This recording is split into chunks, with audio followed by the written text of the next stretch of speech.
He reappeared again because there'd been a very large sort of fold in the land, and he appeared at about 2 feet over a hedge top and landed it and got out grinning and said, "How was that, Mother?" Mother was in a bit of disarray, but that's the only time he's ever really given me a scare. Rolling. I love this so much. Coming right. Lovely aeroplane. Lovely smooth ailerons. The handling doesn't change. Nothing changes despite what speed you're doing. Just a fantastic aeroplane. Below 175, undercarriage goes down. 115 knots, trimming, 30 feet, closing the throttle, holding off, and there it is, on the runway.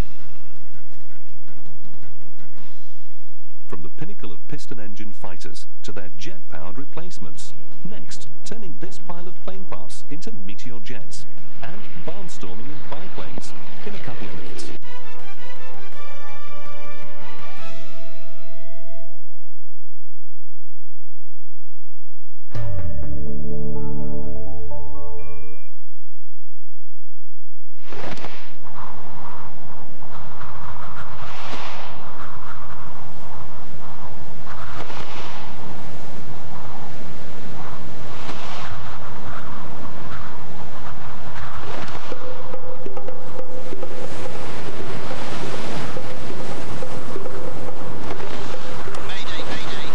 Everything you ever wanted to know about sailing. Wind Driven, tonight at 6 on Discovery.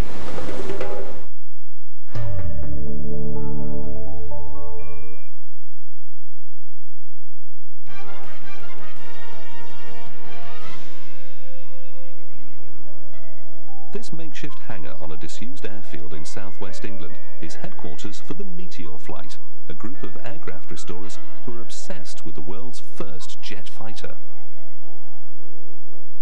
Their dream is to recreate flying Meteors from this colossal pile of parts, to relive the excitement of 1944 when the Meteor heralded a new jet fighter age.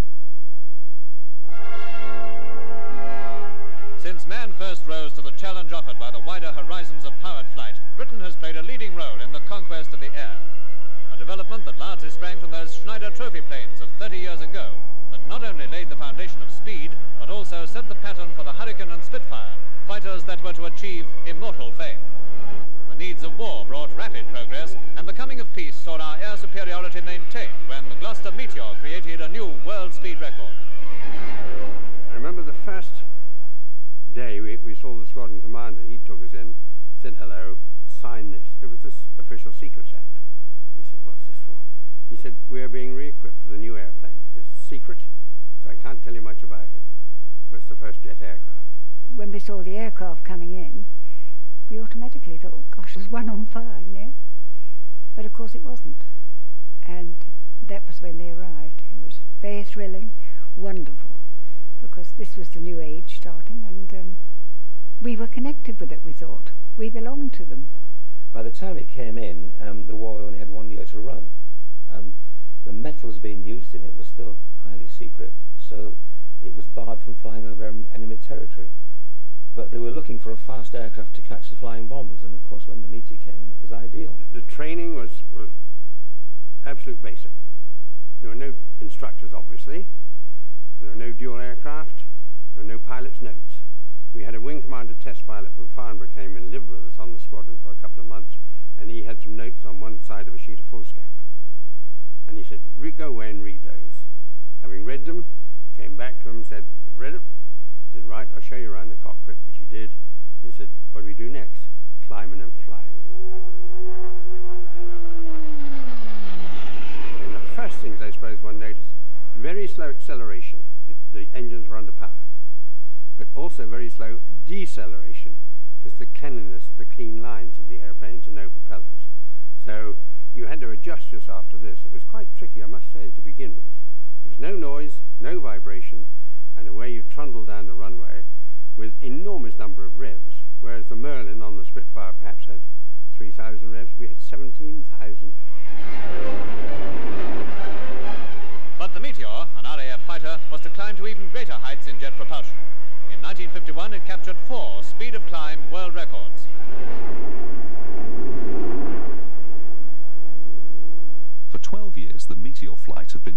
plane parts from these historic aircraft, thousands of parts, from almost complete cockpits to the tiniest switches and bolts. It's like a giant model kit that's being reassembled to make 3 full-scale jets. We've got Meteor Mountain, which is a huge pile of spares in, a considerable amount of spares that we've collected, which we can't put a number on. It's just so vast. And we've got to sort it all out. We've got to identify the parts either by the part numbers on the box or by the part itself with a number stamped on the item, which is time consuming. It's been ongoing since Meteor Flight began. Anybody who wants to help can help. You know, anybody who comes along on the day wants a job, Meteor Mountain is there to be reduced. First of all, I saw all these young people, and obviously I thought straight away, well, they don't know what they're doing, they don't know what they're talking about. Then I found that they did actually know an awful lot about meteors, and they had an awful lot of bits and pieces around. Unfortunately, as I'd been flying this particular one, I found I could be of help, and from then onwards I became hooked. We've got 4 major aircraft, not all owned by us, but we certainly have the rights to 2, and we could certainly get the rights to it if we needed it. We've got about 12 engines, which are the lifeblood, because a Derwent engine with life is the essential part of, obviously, a flying aircraft. Some of the spares we've got are as new, even though some of them are probably approaching nearly 50 years old. That's because it's testimony to the packaging that they're contained in, with waxed paper, grease, and sometimes polythene bags, and even waxed box. Undeterred by the scale of the project, the restorers have started work on Meteor number 1.